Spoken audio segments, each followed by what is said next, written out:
বর্তমানে কুম্ভ, মীন এবং মেষ এই তিনটি রাশির শনির সাড়ে সাথে চলছে। স্থান অনুযায়ী শনি কিন্তু খুব ভালো এবং খুব খারাপ রেজাল্ট দিয়ে থাকে।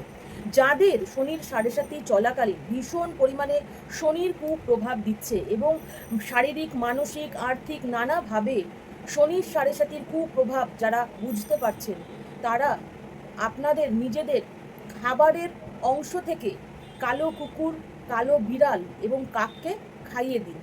শনি মন্দিরে আপনার সাধ্যমতো পুজো পাঠ করুন, তিলের তেল অথবা সর্ষের তেল দান করুন শনিবার, এবং ওখানে বসে অর্থাৎ শনি মন্দিরে বসে আপনি শনির স্তোত্রম পাঠ করুন অথবা নবগ্রহ স্তোত্রম পাঠ করুন।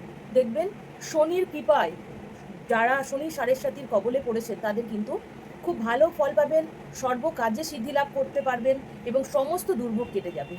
নমস্কার, সকলে ভালো থাকবেন। আর কে কোথা থেকে দেখছেন অবশ্যই জানাবেন।